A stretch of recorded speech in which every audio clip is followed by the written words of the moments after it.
The world that we live in this human form, it's a karma bhumi, the land of karma. The currency of this land is karma. This life is given to us to become free of all karmas. One of the purposes of life is to, how can we define what the purpose of life is? That's the point.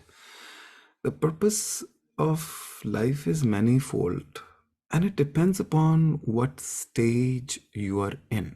Yes, the scriptures have defined it in many ways. One is self-realization. One is ultimate happiness, ananda, paramanand. And elsewhere it is described as nishkama karma, selfless service.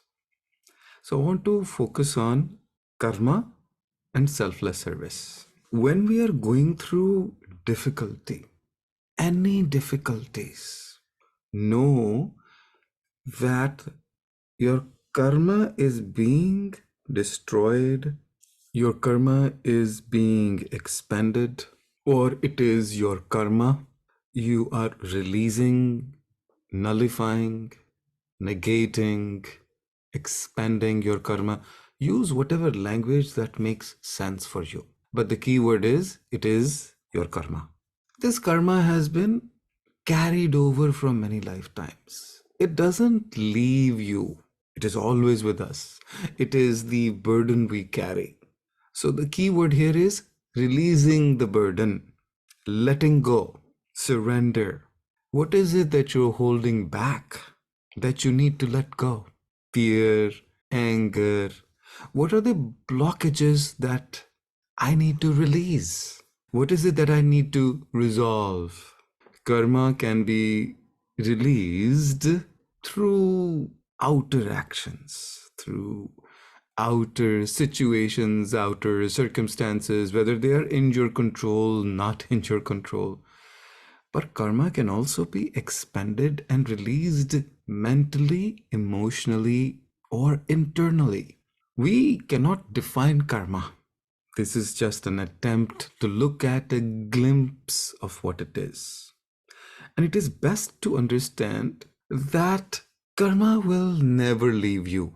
It will come back. So be careful of what you think, what you say, most importantly, what you do, because that's the most concretized form of karma. Thoughts are also forms, just understand. They call thought forms. Words have also forms. They are patterns also. But the most solid manifestation of karma is our actions. And karma's directed towards people in the sense that it hurts them or it helps them have impact. It creates or releases karmas. Let's call it, it creates karma, negative karma or positive karma. So even if you're doing something for the benefit of other person, it causes karma, desirable. So here the only thing we have to look at this moment is this what I want? And if you want this, go for it, because that's what you want. You can't run away from what you want. If you want it, go through it, fulfill it. No reason to hold it back inside you and constantly suffer wanting it, because that creates more karma. Because that doesn't release you, it binds you. Whatever you want, have it. If you want to eat something, satiate your hunger. Because once your hunger is satiated, then you no longer want it anymore. This is a land of karma. This is a play of karma. Just remember, all karmas bind. Negative karmas bind, positive karmas bind. So let's start with it. If it binds, why not go for positive karma? Then why don't I do what I love and do what makes me happy? So let's start with that. As we are in this world, let's do what we love and do what makes us happy. Part 2 is that how do you release yourself from the karma? The easiest, the cleanest, fastest, the best method is selfless service. One of the purposes of life, anyway, is service. Doesn't matter which modality you go through. At the end of it, how can I be of service to others? And one of the easiest way to have this expansion of the heart is through some sort of meditation. For example, light meditation. In light meditation, we bring the light to ourselves inside of us. First, take care of yourself. Put your own oxygen mask. Give this light to all the senses, to the organs, to the systems, and then expand it into your five sheets, the five koshas, not just the physical, mental, emotional, spiritual, the life force. And then let it expand in your house so that all the people who you are living with, including pets, they benefit from it. And to your community you live in, to the world at large, the solar system, galaxy, and the known universe and beyond. You bring that light back into your heart. Expansion, oneness. Feeling oneness is another way of saying selfless. I'm no longer this limited self. I'm beyond this limited self. But I cannot jump. I cannot lunge multiple steps. You go step by step. Yes, you can jump, but then you can fall and be disappointed and be hurt. It is best to have some sort of sadhana, some sort of practices. Some sort of practice, sadhana, is also another way of cutting your karma. How do you cut your karma?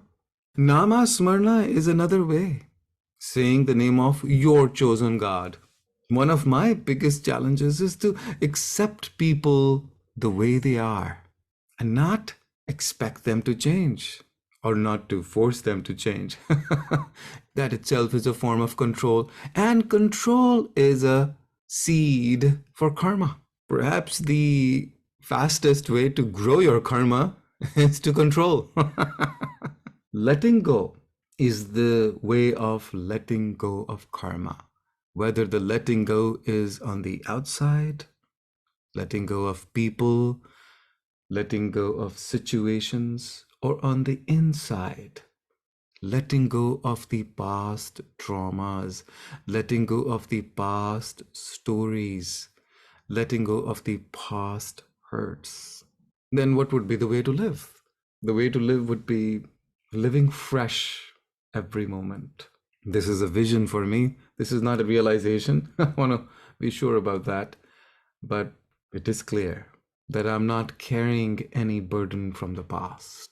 Living karma free would be living very, very lightweight, that I'm not carrying the past burdens. I'm so lightweight. I'm not a burden on anyone, and no one is a burden on me. I'm not carrying other people's burdens in my heart. I'm no longer carrying grudges. I'm able to release people. I'm able to forgive people. I'm able to forget.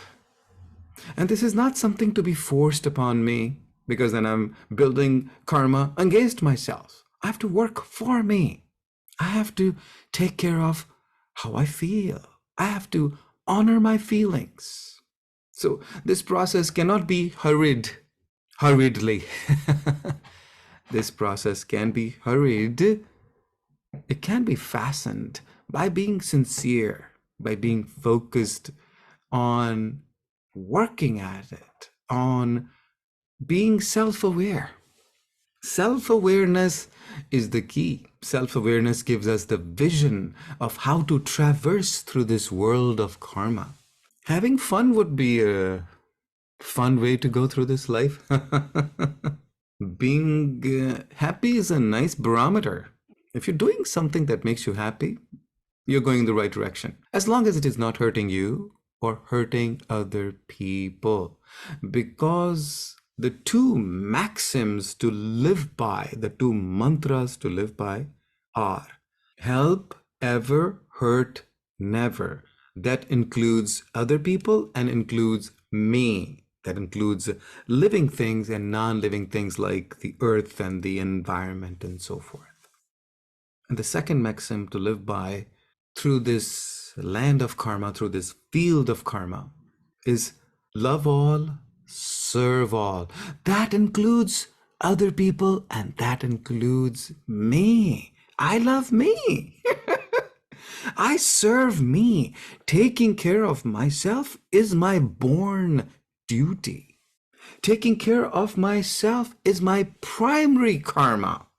Right now, angels and guides surround us. Each one of us are surrounded by angels and guides. They are devoted to us in supporting our soul journey on this earth, karmic or non-karmic. So it would be best to support our angels and guides in supporting ourselves. When I am loving myself, when I am taking care of myself, when I am listening to the universe, then I am reducing the burden of my angels and guides. Instead of making their lives difficult, the word lives is funny here, because we think life is just limited to this land of karma. Life is endless. Life goes beyond birth and death. And then when I listen to and follow the voice of my heart, then I become a force on this planet Earth. Then I join hands with the angels and guides and gods. Then I become part of the team in getting rid of the karma instead of building up more karma. Love, happiness, selfless service. That's the way to reducing the carbon footprint of karma. I love me.